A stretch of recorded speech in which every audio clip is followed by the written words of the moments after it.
ताज्या बातम्यांसाठी महान करेला सबस्क्राइब करा आणि बेल आयकॉनला क्लिक करा। मुंबई सिंधुदुर्ग विमानसेवा गणेश उत्सवाआधी सुरू होईल। नारायण राणे ठाकरेंच्या धनुष्यबाण चिन्हावर नारायण राणे यांनी प्रतिक्रिया दिली। ठाकरे बोलले म्हणजे सुप्रीम कोर्ट करणार का?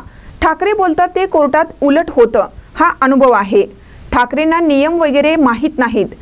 धनुष्यबाण चिन्हावर संजय राऊत यांनी बेकायदेशीरपणे शिंदेंना चिन्ह दिलं असल्याचं म्हटलं आहे। यावर राणेंनी संजय राऊत यांच्या डोक्यावर परिणाम झाला आहे। निवडणूक आयोगाने दिलेला निर्णय चुकीचा कसा काय असू शकतो? चिपी विमानसेवेबाबत बोलताना म्हणाले, मुंबई सिंधुदुर्ग विमानसेवा गणेश उत्सवाआधी सुरू होईल अशी ग्वाही त्यांनी दिली। पाहूया ते काय म्हणतात। सगळ्याच विषयात झाली, त्यामुळे हायवेचे जे खड्डे पडलेले आहेत ते त्वरित बुजवले जावेत। ज्या कॉन्ट्रॅक्टरनी काम केलंय त्यांना नोटिसा देणं की तुमच्यावर कारवाई का करू नये, निकृष्ट दर्जाचा रस्ता झाला आहे अशी त्यांना नोटीस दिल्या जातील।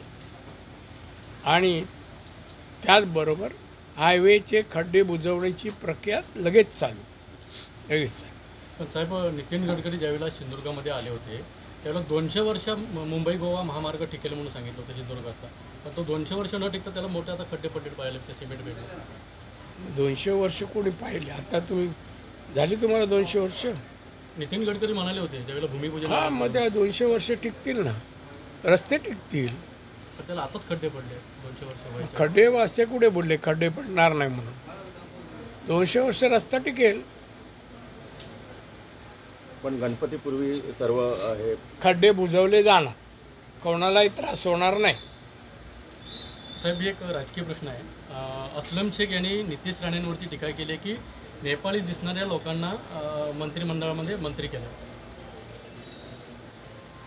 मला असल्या प्रश्नाला उत्तर द्यायचं कळलं ना? आम्ही 96 कोळी मराठी आहेत आणि ते आम्ही त्याला दाखवून देऊ असलम शेखला, कळलं ना? त्यामुळे असला प्रश्न तुम्ही विचारू नका, जिल्ह्याबद्दल विचारा।